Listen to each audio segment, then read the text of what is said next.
ভালো করে মনে রাখবেন, 10ই মুহররম আমাদের মূল দুই কাজ। বলেন তো কয় কাজ?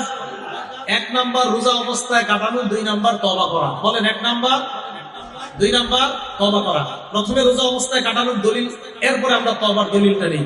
প্রথমে রোজা অবস্থায় কাটানোর দলিল সহিহ বুখারী হাদিস নাম্বার 2006 নাম্বার হাদিস।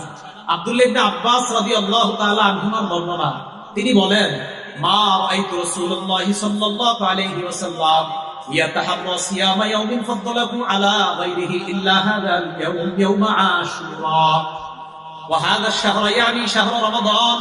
আব্দুল্লাহ ইবনে আব্বাস বলেন, রমজানের পরে সবচেয়ে দিনের মধ্যে নবী আল্লাহ নবী রোজা রাখার ক্ষেত্রে গুরুত্ব দিতেন মুহররমের 10 তারিখ, আর মাসের মধ্যে রোজা রাখার ক্ষেত্রে সবচেয়ে গুরুত্ব দিতেন রমজান মাস। আব্দুল্লাহ ইবনে আব্বাস বলেন, মাসের মধ্যে রমজান মাসকে রোজার জন্য বেশি গুরুত্ব দিতেন, আর দিনের মধ্যে মুহররমের 10 তারিখে রোজা রাখার সবচেয়ে বেশি গুরুত্ব দিতেন নবী।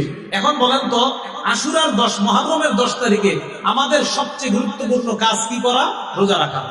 2 নাম্বার বলছি তওবা করা। তওবার দলিল কোথায় পাবো আমরা? তিরমিজি শরীফের 741 নাম্বার হাদিস। দেখেন হাদিস, আব্দুল্লাহ ইবনে আব্বাস রাদিয়াল্লাহু তাআলা আনহুর বর্ণনা। তিনি বলেন, আমার রাসূলুল্লাহ সাল্লাল্লাহু আলাইহি ওয়াসাল্লাম বিসাওমি ইয়াউমি আশুরা, নবীজি মুহররমের 10 তারিখে রোজা রাখার হুকুম করছেন।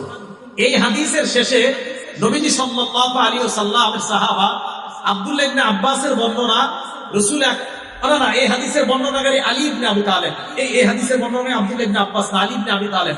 তো আলী ইবনে আবি তালেব বলেন, আল্লাহ রাসূল সাল্লাল্লাহু আলাইহি সাল্লামকে এক ব্যক্তি প্রশ্ন করছেন, আইয়ু শাহরিন তা'মুরুনি বা'দা আসুমা বা'দা শাহরি রমাদান, হুজুর রমজানের পরে কোন দিন আমি রোজা রাখবো, কোন মাসে রোজা রাখবো আপনি বলেন আমাকে। নবীজি সাল্লাল্লাহু আলাইহি সাল্লাম বললেন, ইন কুনতা সাইমান বা'দা শাহরি রমাদান ফাসুমিল মুহররম, তুমি যদি রমজান মাসের পরে রোজা রাখতে হয় তাহলে তুমি মুহররম মাসে রোজা রাখো। হয় কেন? হয় মুহররম মাসে এমন একটা দিন আছে যেই দিনে তাবাল্লাহু ফীহি আলা কওমিন, এক সম্প্রদায়ের তওবা আল্লাহ কবুল করেছেন, ওয়া ইয়াতুবু ফীহি আলা কওমিন আখারিন, কিয়ামত পর্যন্ত অন্যান্যদের তওবাও আল্লাহ কবুল করবেন। তাহলে আমাদের দ্বিতীয় কাজ পেয়ে গেলাম, মুহররমের 10 তারিখে আমরা তওবা করব। আল্লাহ এই দুইটা আমলের মাধ্যমে মুহররমের 10 তারিখে কাটানোর তৌফিক দান করেন।